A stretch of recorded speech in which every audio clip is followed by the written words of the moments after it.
Well, hello and welcome back to my ugly kitchen. People yell at me for saying that.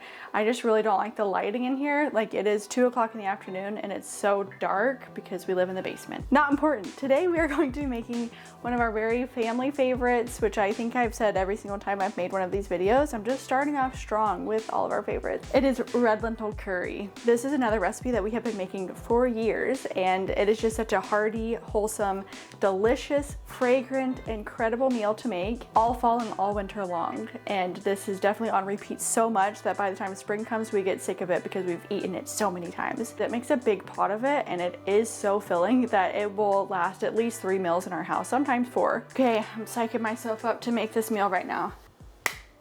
I have it written out on my website. This is another one that I have taken the time out to share on my webpage. Here it is. It will be linked down below as well. And yes, I still use my written out recipes because I can't remember recipes at all. It is also included in my fall meal guide if anybody is interested in that. I had enough people telling me all the time that they wanted me to make a meal plan that I made one. And the way that it works is it's a whole month of meal plans. And then I also have all of the recipes written out for every single meal that I share. And then it also has a grocery list. So it really takes the thinking out of your meal planning for your family, and it just makes it all very convenient. My meal guide really focuses on being healthy, balanced, seasonal, which is a huge deal to me, and then it's also just delicious meals. I also base it on the idea of I don't love cooking every day, and so it tends to be bigger meals that you can make and then eat again. So cook once, eat twice kind of idea. And then of course with everything that I do, it is frugal, and if you eat this way, it's just healthy, frugal, it's all of the things. It's great. There are a fair amount of spices, which is good because that means it's flavorful. But I'm going to go ahead and put them all in a bowl so then I don't end up burning everything because I'm trying to add that all and film. Usually I just add it when the time comes, but I'm going to put it in a bowl. Uh-oh. Do we have more of this? We're starting out strong. Ooh. Yes, we need a tablespoon, not teaspoon, a tablespoon of cumin, a tablespoon of coriander, a tablespoon ding ding, of curry powder. I just want to lick curry powder. It sounds so good. Okay, now we're switching to the teaspoon. A teaspoon of turmeric, a teaspoon of garam masala. I have stopped adding chili flakes because my kids think it's too spicy, but it is so good to add later. Don't add it yet. So that is ready to go for later. Look at all that. Next, we just start our chopping. As most recipes do, you start off with an onion, dice it up. I think you know the drill. I'm going to say this again in every single one of my videos. I love saving my veggie scraps to make veggie broth. I'm going to use it later. So this is veggie, well, it's actually chicken broth that I made from a bunch of veggie scraps that I stored up and made. I do not buy veggie broth just because we always have it going. And I say veggie broth, it's chicken broth, it's beef broth, it's whatever we have. This is how you dice an onion. Let's see if the onions burn my eyes. It's coming for me, I know it. And it is another meal that feels pretty versatile. Like, you're going to see today that I'm going to be using a lot of vegetables that aren't in it, and I'm omitting several that are in it. So you can use whatever you have in your house. And then I also really like the fact that you can have it with naan, you can have it with rice, you can have it with neither of those things. Like, you can really adjust this meal to how your family prefers to have it. And then the same thing can be said with the spices too. Like, if you prefer, go ahead and add more spicy red chili flakes. And if you like it less spicy, you can change that. Oh, let me just grab one of my garlics. So strong, so powerful. These were grown in our backyard. How cool is that? I don't think I have ever experienced too much garlic. These are massive bulbs. It calls for 4. I'm going to use this much, but follow your heart. It'll tell you the right answer. So we found this recipe a very long time ago. I'm talking like 6 years ago. And you know, it was one of those white people recipes that was good, but it called for like a teaspoon of curry powder and, you know, half a teaspoon of cumin. So we have almost like quadrupled a lot of those amounts to make it actually very flavorful and delicious. Is it on the scale of like going to an actual Indian restaurant where they actually know how to cook these meals? Probably not, but again, this is just how our family likes to have it. Play around with it and adjust it to how your family likes. It's also funny because we have made this meal so many times for our friends and our family, and I think pretty much everybody that we've ever shown it to has adopted it. On to the next exciting part. We're going to saute our onions and garlic. Oil of choice. Turn it on. I actually just start with my onions because these take less time to cook. Okay, so I'm gonna put that on a low heat. Next, I'm going to chop up the rest of my veggies. This recipe is also called red lentil dal sometimes, or dal curry, I don't know. But the funny thing is that dal means lentil. So by calling it red lentil dal, you're actually calling it like lentil. So that's very silly. So I just call it red lentil curry. Dal curry is also an interchangeable name. Apparently I had a lot of thoughts about this. Oh my gosh, how did this get here?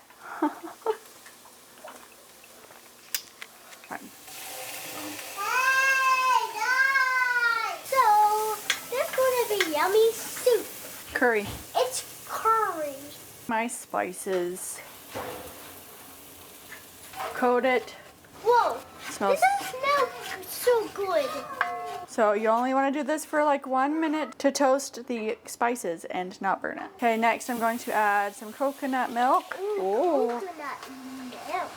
Yeah. Splitter splatter. Let's get at her. And then I'm also doing 2 cups of broth. It has come to my attention that I didn't follow my own recipe because I don't ever follow recipes. I look at the ingredients and then I just cook it to the way that I think that it should be cooked. Normally you should add the potatoes and your vegetables, coat it in the stuff as well, and then you add all of your liquid stuff. A note about the tomatoes. We have made this recipe before with 0 tomatoes and it actually turned out so good. We kind of prefer it without too much of the tomato flavor, but if you want more, you can add more. So this is actually half of I think they're 28 fluid ounce cans that I just have left over, so I'm just going to add it. I'm also going to cut them up with scissors because I'm too lazy to do anything else. I'm gonna help you. What help you? Now I'm going to dump everything in. Whoa.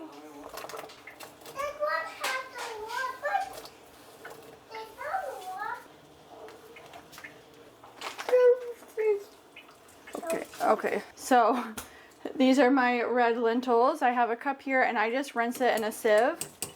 Just run the water until it looks like the starchy, cloudy water is clean. Then you give this a stir and then let it just come together.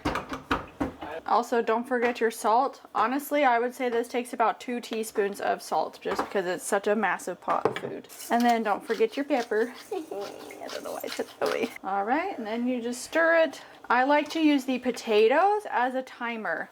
So after a while it's been cooking, the red lentils will disappear. They just disintegrate into the sauce. The potatoes, once you stick a fork in it, you eat one. If it is so buttery soft, it's done. And we are also going to cover it. While the pot is bubbling away, we are going to start our rice. If you're making rice.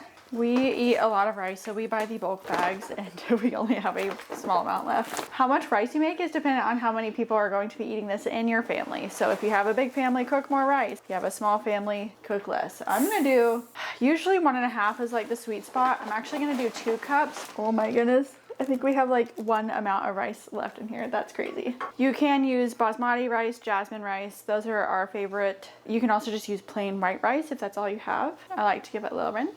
And then obviously we know how to cook rice by now. If you do 2 cups of rice, it's 4 cups of water. Just double it. This is also just so therapeutic. Not necessary at all, but I'm actually going to cook this in 1 cup or 2 of broth.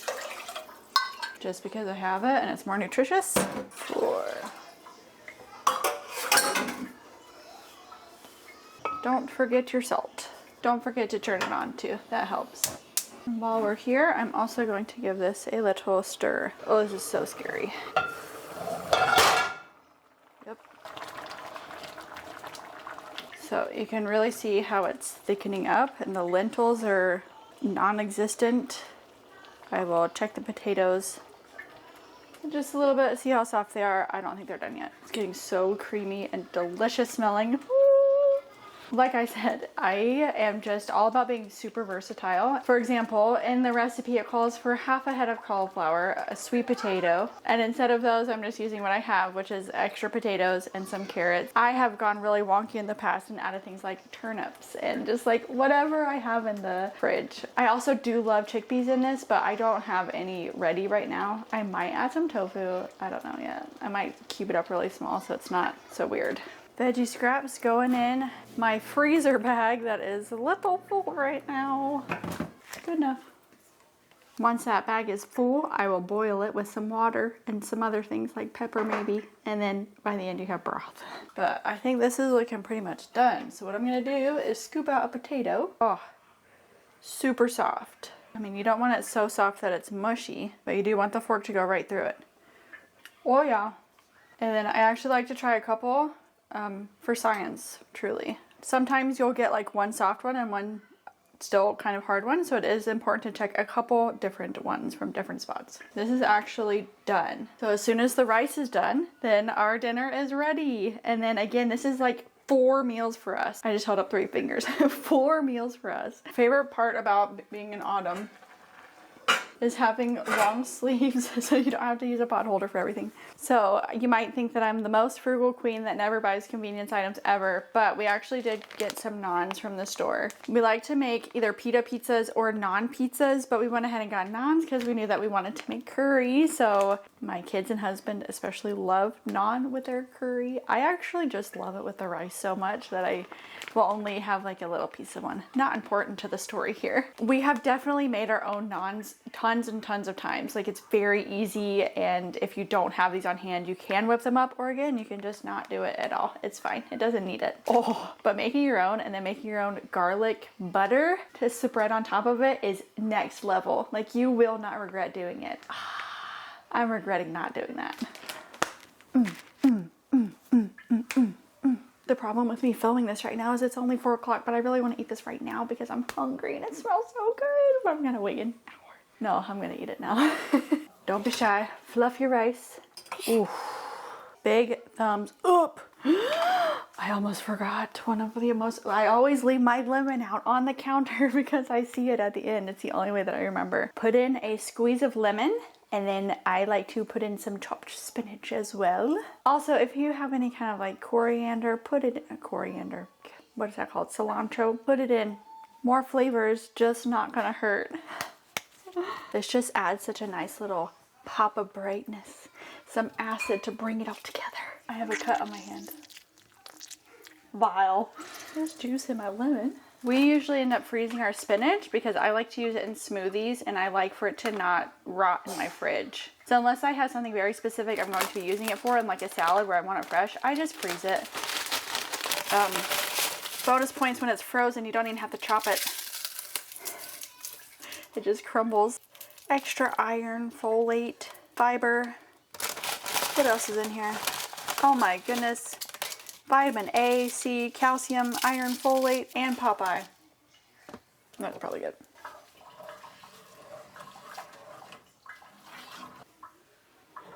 Look at how good that looks. It's so satisfying making big, delicious, hearty, healthy, filling meals that are just so good for you and your family. Love it so much. Coming in hot.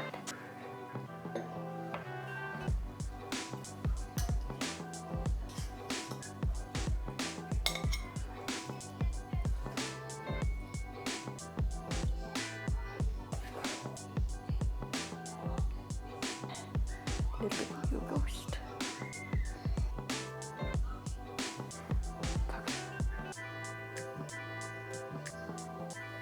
All right, I'm gonna try a bite and then get my whole family out here to eat dinner because it is dinner time. It is so good and I'm so hungry. Give me all of the cilantro. It's actually so good. All right, I'm excited. I have a gigantic pot of this. Thank you so much for coming along. I hope you make this. Let me know how it goes for you and I will see you next week. Bye.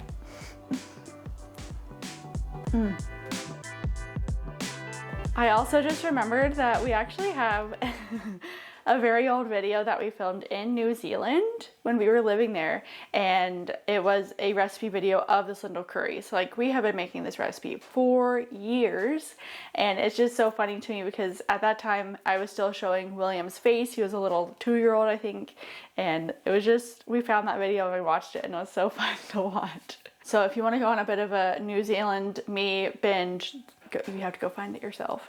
That's all I have to say.